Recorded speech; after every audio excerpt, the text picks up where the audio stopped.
Catherine, I'm sorry. I've been diagnosed with cancer. I don't want to burden you, so let's get a divorce. When Bob said this to me, I was dumbfounded. What ridiculous nonsense is he spouting? Still, in a way, it worked out perfectly for me. I had already been prepared for this moment long ago. Thank you for everything. And with those words, I decided to end our marriage and the life we had shared as husband and wife. My name is Catherine, and I'm a 30-year-old homemaker working a part-time job. I used to be a full-time office worker, but after getting married, I focused almost entirely on household chores aside from my part-time job. My husband, Bob, was a coworker during my office days. Bob has always been a bit of a dreamer, often speaking cheerfully about a bright future with an upbeat tone. I'm going to keep climbing the ladder and eventually run an entire branch office myself. My colleagues and I found his optimism endearing as we worked together. Bob's positivity was a breath of fresh air during those hectic times. And for someone like me who tends to overthink, it was something I quietly admired. On the other hand, Bob told me he was drawn to my practical outlook on life. In discovering what we each lacked in ourselves, we were naturally drawn to each other. After a few years of dating, we eventually got married. With you, Catherine, I know we can build a truly happy family. We got married believing in Bob's words, confident we could create a happy home. But things didn't turn out that way. I'm not sure when the cracks began to show, but gradually they became impossible to ignore. Bob, didn't you say you'd take care of the laundry today? Did I? I don't remember saying that. When I asked, Bob would brush it off with an awkward laugh. Before we got married, Bob had promised me something. I want you to stay home, Catherine, but that doesn't mean I expect you to handle all the chores. At least on weekends, I'll take over. Hearing him say that back then made me genuinely happy. Originally, I had planned to continue working, but Bob pleaded with me to take care of the house so he could focus on his career. As a compromise, I agreed to become a homemaker working a part-time job. Even so, taking full responsibility for managing the household made me anxious since I wasn't particularly skilled at it. That's why his offer to help out on weekends felt like a huge relief. As a couple, we've got to work together to build a happy life. And for a while, Bob kept his word and took care of the chores on his days off. But over time, things started to change. Sorry, I need to do some research tonight for work tomorrow. Would you mind taking care of dinner, just this once? Really? Sure, I'll handle it today. Bit by bit, Bob began using small excuses to skip out on weekend chores. At first, I didn't realize that Bob was shirking his chores. I tried to convince myself that if he couldn't help out, it wasn't because he wanted to avoid it. But as it kept happening and the times he didn't do chores started increasing, things changed. This week's been exhausting. Can I count on you to handle it today? And finally, he outright abandoned his weekend chores. That's when I finally understood. Bob just didn't want to do them. Still, at first, I let it slide. I thought he really was busy with work and honestly wanted him to relax on his days off. But then I got a message from an old coworker who wanted to catch up, and I found out. Apparently, work had settled down, and Bob actually had plenty of free time. What's going on? After learning this, I confronted Bob, who had been using his supposed busy schedule as an excuse to avoid chores. I heard work hasn't been that hectic lately, No, that's not it, Catherine. he replied. forcing a slightly awkward smile. Sure, the company's not busy, but I am. What do you mean? You remember what I said before, how I want to reach a level where I could manage a whole branch office. I've been studying for the qualifications to make that happen. I wanted to ask exactly what his goals were and what he was studying, but I closed my mouth before speaking. I realized I'd been doubting Bob more and more lately.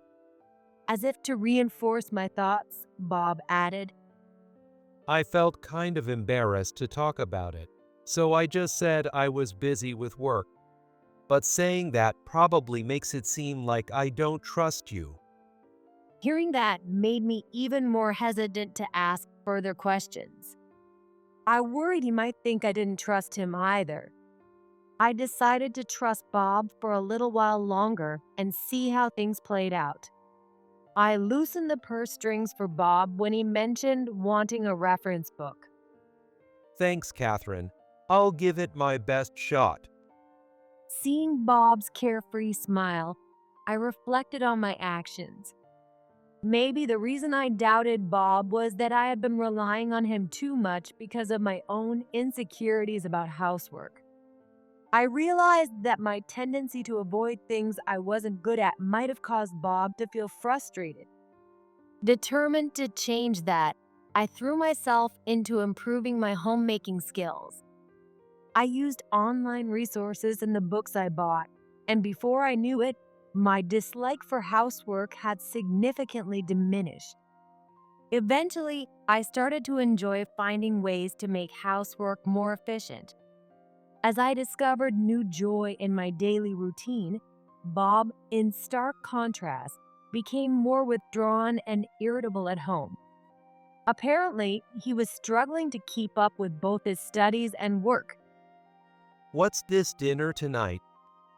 I thought you seemed down lately, so I tried to make a meal that balances nutrition and taste. Hoping to cheer Bob up, I prepared a colorful, lively meal to brighten his mood. However, it didn't seem to have any impact, not even on someone as hungry as Bob, who had just come home from work. This is such a waste of money. Regular food would have been fine. It didn't cost that much, and we had some extra income recently, so there's no issue. While I had splurged a little, it wasn't extravagant. Thanks to daily budgeting and, as I mentioned, some extra income. It was an expense that didn't put us in the red overall. Still, Bob sighed with a weary expression. I don't know. I've lost my appetite tonight. I'm going for a walk. Wait, what? Before I could respond, Bob walked out the door, still wearing his suit. He didn't come back until late at night. The meal I had left out for him, just in case, remained untouched. From that day on, Bob's attitude toward me noticeably changed. The kind words of appreciation for my housework that he used to say without hesitation. Now, he hardly ever expresses gratitude. On the contrary, he started grumbling about little things. Hi, you must be tired. Tired? Must be nice. All you do is stay home and take care of the house. You don't know anything about the struggles at work. That's not fair. You're the one who asked me to be a homemaker, Bob, and I'm working part-time too. Since we both agreed on me becoming a homemaker working a part-time job, I didn't want to argue about it. But when he complained about things that came from fulfilling his request, I didn't know how to respond. Even when I hesitated and expressed my confusion, Bob looked dissatisfied. I believed you could handle everything perfectly, Catherine. But you can't even show consideration for your husband? You should just keep quiet and apologize. Following such unreasonable remarks without protest didn't feel like being a wife at all. Is all Bob wants a convenient robot? I swallowed those words quietly. I told myself that Bob was acting this way because he was going through a tough time. If we got through this, I believed he'd return to being his cheerful self. So I kept my frustrations to myself and worked hard to make his life at home as easy as possible. Then came the news. A solo assignment? Yeah, they said they really want me to go. About 2 years into our marriage, Bob's boss asked him to temporarily transfer to another branch office that was short staffed. Though Bob had been irritable lately, he seemed noticeably brighter while sharing this news. Oh, I see. What's that reaction? Aren't you happy for me? It's not that. But wouldn't living apart be hard? Wouldn't it be better if I went with you? Despite my mixed feelings, I suggested that I could accompany him. We were living in an apartment, so I figured moving with him wouldn't be much trouble. However, that wasn't what Bob wanted. No, it's fine. I'll go by myself. Well, I just want to test my own capabilities. This might be my chance to prove I can handle managing a branch. Bob's hurried explanation had a hint of his old self, which made me decide to hold back my concerns. With some hesitation, I agreed to let Bob go on the solo assignment. If anything comes up, just let me know. I'm always here to help, and moving to live with you at your new place wouldn't be a problem. When I saw Bob off, he scratched his head awkwardly. Catherine, I'm sorry for the way I've been lashing out. Nothing's been going right, and I ended up taking advantage of your kindness. Bob. Perhaps because of the shift in circumstances, Bob reflected on his past behavior and apologized. Seeing him like that filled me with emotion. But from now on, it'll be different. I'm going to use this solo assignment to take a hard look at myself and become the kind of man worthy of you. With those words of determination, Bob headed off to his new posting. For about a month, Bob and I stayed in close contact, frequently talking over the phone. It felt as if we'd gone back to our honeymoon phase. Maybe our relationship really could return to how it used to be. I began to rekindle the hope I had almost given up on. However, that hope quickly began to fade. About a month later, Bob's messages and calls gradually became less frequent. I've been really busy with work. Please understand. When I asked about the lack of communication, that was his only response. 2 months in, Bob's contact had dwindled to almost nothing. By the third month, he had started ignoring my messages altogether. Bob, if you're that busy, I can come over to help with the housework. If you need support, just let me know, and I'll be there right away. Worried about how overworked he seemed, I sent him this message. But when he actually replied, it was with cold, dismissive words. Don't bother. Just stay where you are. The hope I had clung to turned out to be nothing but a dream, and I came to realize that nothing had truly changed. From that point on, we stopped communicating altogether. After a year of living separate lives, one day I received a letter from Bob. When I opened it, curious about what it might be, I found divorce papers inside. Bob's section was already filled out. I knew I couldn't just ignore it, so I decided to call him for the first time in ages to ask what he really meant. Around 8 p.m., when I assumed he would have finished work and had some time to settle down, I made the call, and it connected with ease. It was hard to believe how difficult it had been to reach him just a year ago. With mixed emotions, I called out to Bob. "Hello, Bob. I got the divorce papers. What's going on?" It's been a while since I've heard your voice, Catherine. It actually makes me happy. He said, ignoring my question. His voice was unnaturally small and distant, so I turned off the TV, which had been left on, to make sure I didn't miss a word. I'll miss hearing it once I can't anymore. What do you mean? What happened? When I asked again, his weak and tired voice came through. I'm not great at explaining things, so I'll just tell you as it is. He took a small breath before continuing. Catherine, I'm sorry. I've been diagnosed with cancer. I don't want to burden you, so let's get a divorce. The moment I heard those words, a flurry of thoughts raced through my mind. So, that's how it is, of course. I almost let those words slip out, but stopped myself just in time. Hey, are you listening? Bob, who had been talking the entire time, might have gotten worried because I hadn't responded and had fallen silent. I forced a faint smile to ensure he wouldn't notice my hesitation. I had already made most of the preparations for this day. The situation was unexpected, but it wasn't unmanageable. With that in mind, there was no reason to hesitate anymore. I nodded to solidify my resolve and then told Bob, "Yeah, I'm listening. So that's that." What? He hadn't expected such a casual response to his revelation about having cancer. Stunned, Bob let out a confused exclamation, this time in a normal volume.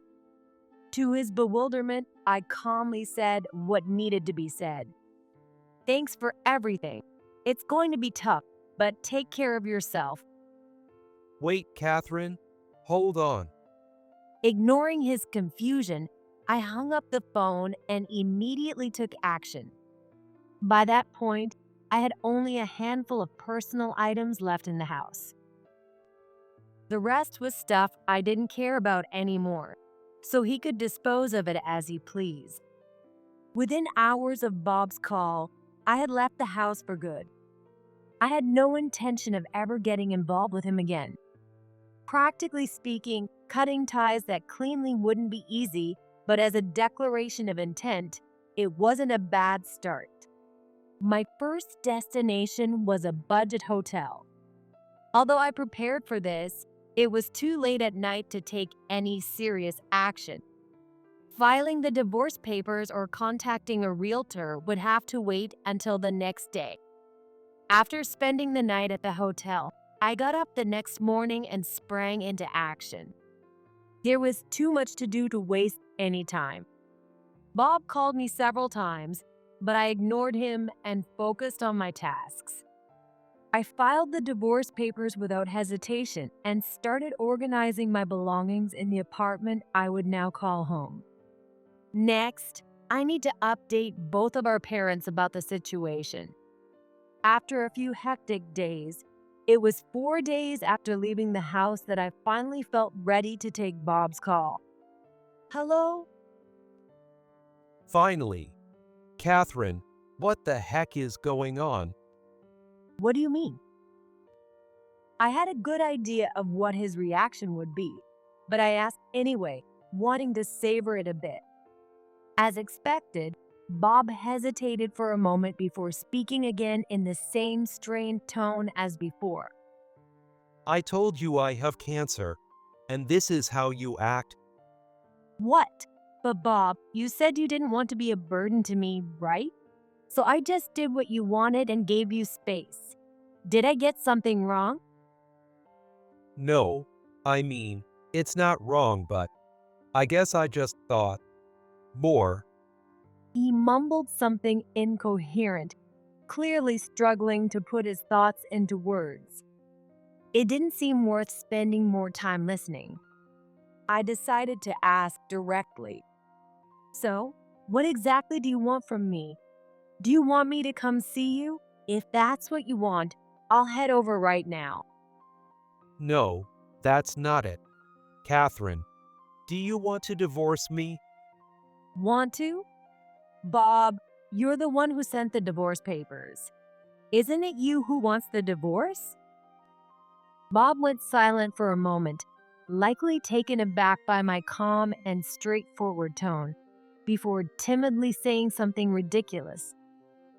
Well, weren't you going to try to stop me and say you didn't want the divorce? Well, not really. What? When I responded casually, Bob was at a loss for words again. I made my position clear. There's no future for us together, is there? If that's the case, wouldn't it be more constructive for us to part ways and focus on our separate futures? Wait, Catherine. Well then, take care. With those words, I hung up. Almost immediately, Bob called back. To be honest, part of me wanted to ignore the calls to see how things would play out. But other than messing with him, it would be a waste of time. Having had my fun for now, I decided to answer the call again to move things forward. That's so cruel, Catherine. You sound lively. How are you feeling?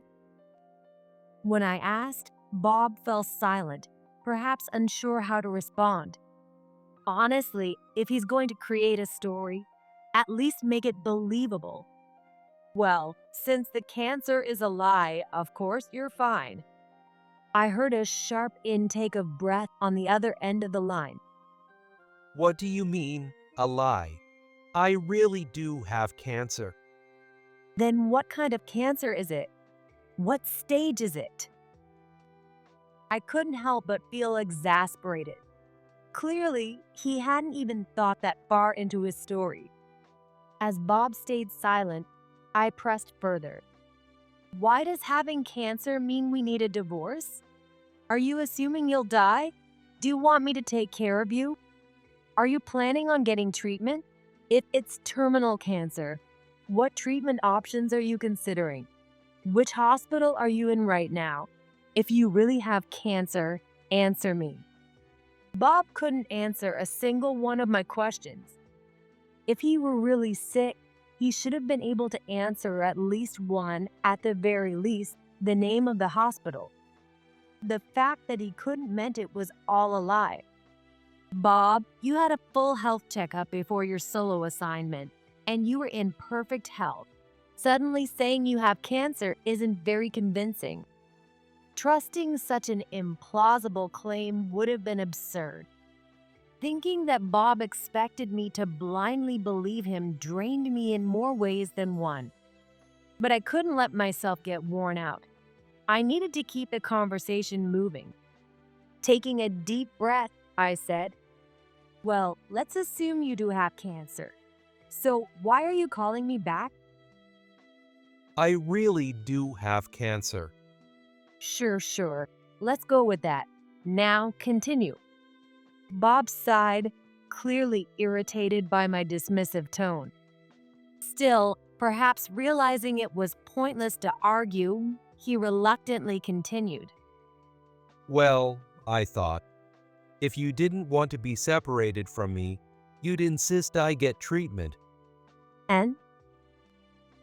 But since you don't make enough money to cover the treatment costs, I wanted to ask if I could cut off all your living expenses instead. Honestly, it was exactly what I had expected. But hearing it directly from his mouth still left me speechless with disbelief. Bob, do you realize how ridiculous the things you're saying sound? Well, You say I don't earn enough, but then you want to cut off my living expenses? Are you saying you don't care what happens to me? In truth, Bob's argument was essentially saying my well-being didn't matter to him. And by the way, you make it sound like you're covering my living expenses, but aren't you just paying the rent for the apartment? Yes, Bob had been sending me money since his solo assignment, but it was almost entirely for the rent. Aside from that, he sent barely anything, and I was covering my actual living expenses with my own earnings. Now he wanted to cut even that, essentially telling me to live entirely on my income. In that case, wouldn't it be cheaper for me to move there and live with you? So why are you refusing? it's because I don't want to burden you, Catherine. Enough with the fake concern. Bob, you're cheating on me, aren't you? Considering I'd said take care earlier, he should have realized I was onto him if he had any awareness. But clearly, Bob hadn't figured it out. At my accusation, he let out a small, startled gasp. That explains everything. Not just why you don't want me to visit, but also why you sent the divorce papers and why you're making these ridiculous demands. If Bob was cheating, everything made sense. He didn't want me visiting because his fake cancer story would fall apart, and he didn't want me running into the other woman. The divorce papers and unreasonable requests were meant to eventually push me into agreeing to a divorce. In Bob's mind, he believed I still loved him. Bob thought I wouldn't agree to the divorce immediately and would try to hold on to the marriage by offering money specifically to cover his so-called treatment costs. He likely planned to take as much money as possible and use it to fund his relationship with the other woman. When the time was right, he intended to come back to me and claim that the illness couldn't be cured, using it as a reason to end things. Whether he was waiting for my financial or emotional breaking point, I couldn't say. Ultimately, Bob planned to have me file the divorce papers myself, achieving what he considered a smooth and amicable separation. This would clear the way for him to officially be with the other woman. So, in the end, you just wanted to use me until the very last moment, didn't you, Bob? The divorce papers were likely meant to make me panic and cling to the marriage rather than pushing for a divorce.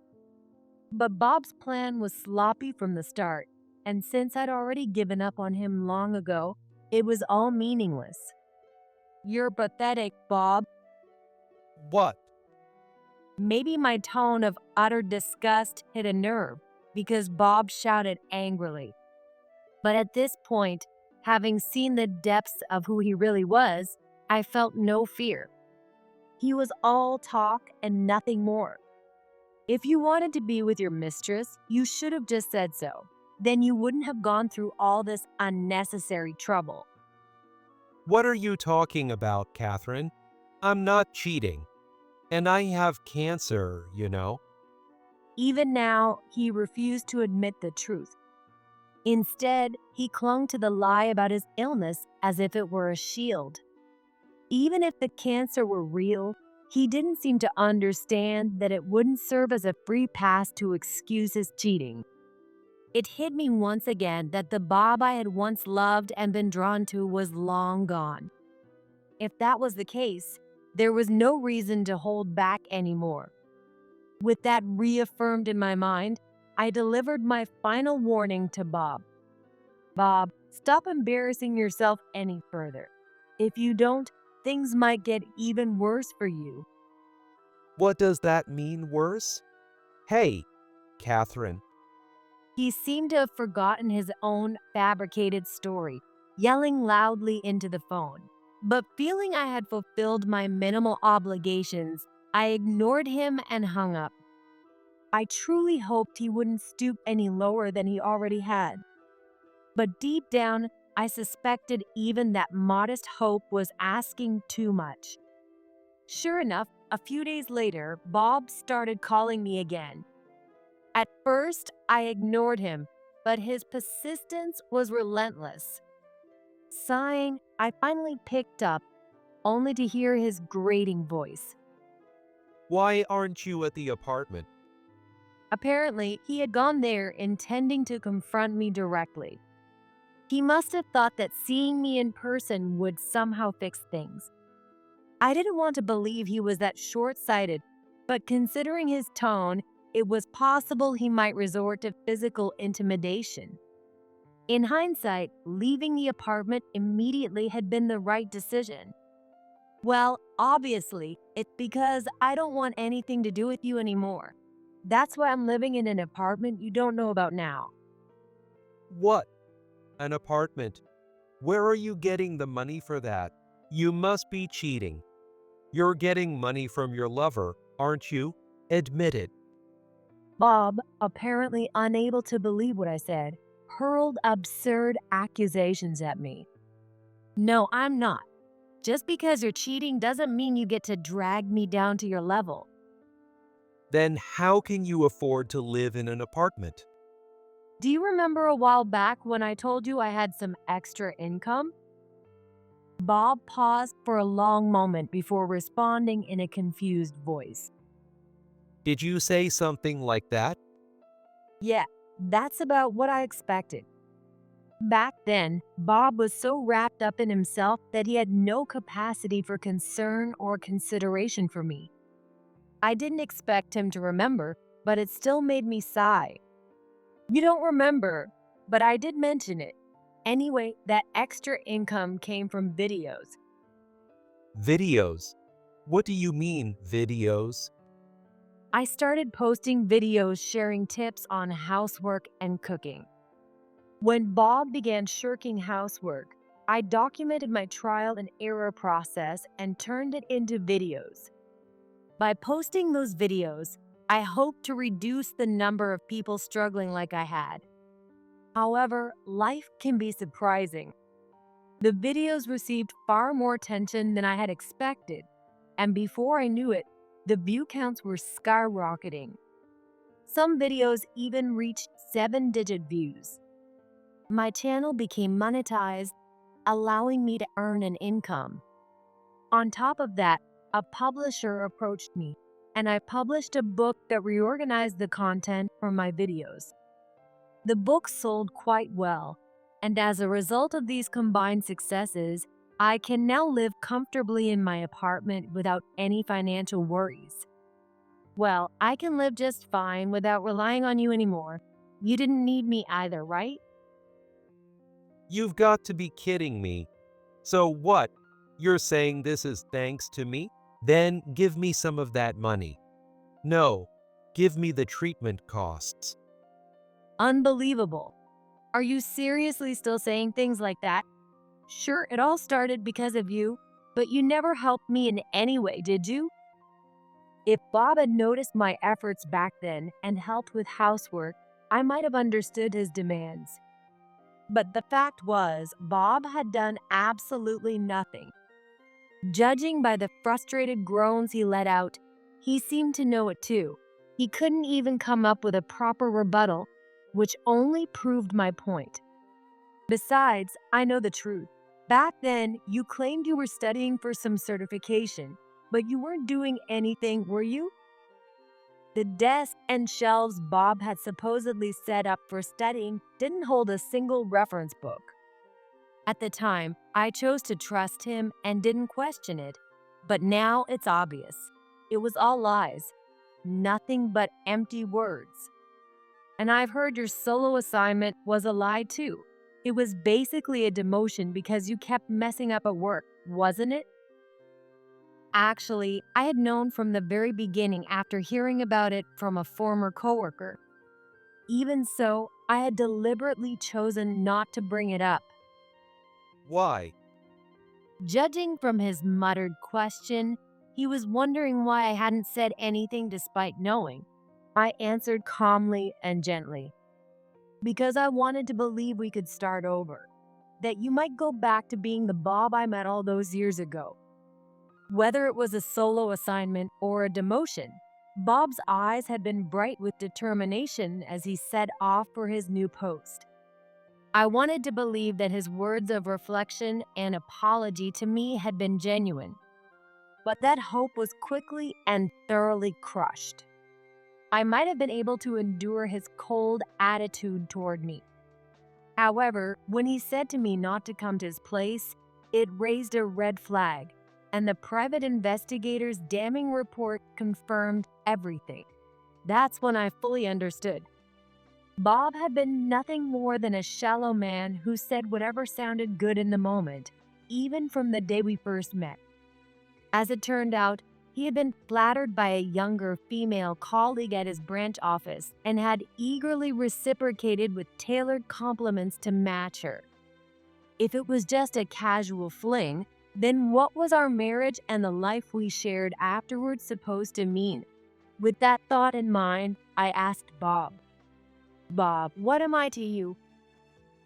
You're, of course, the best wife ever. No question about it. His panicked and overly eager response came as if our earlier conversation meant nothing. It only served to further expose the sheer emptiness of his words. Bob didn't even seem to realize how shallow he sounded. Taking a deep breath, I let it all out, hurling my anger across the phone line. "Give me a break. Go to hell." Hearing Bob's startled scream after my outburst was oddly satisfying as I hung up the phone. Well, that felt surprisingly good. There wasn't an ounce of emptiness or sadness in my act of revenge.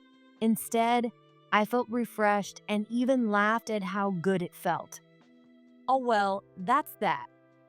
I decided it was because I'd finally gotten everything off my chest. There was nothing I had done that I needed to feel ashamed of. With that, I fully moved on and methodically handled everything that needed to be done.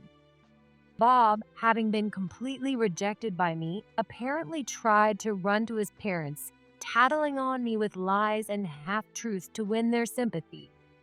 But it was all in vain, as I'd already explained the situation to them, complete with evidence of his affair. Instead, his sneaky behavior was exposed, and his parents scolded him thoroughly. This worked in my favor, as Bob ended up quietly accepting all my lawyer's demands, including a $50,000 alimony payment.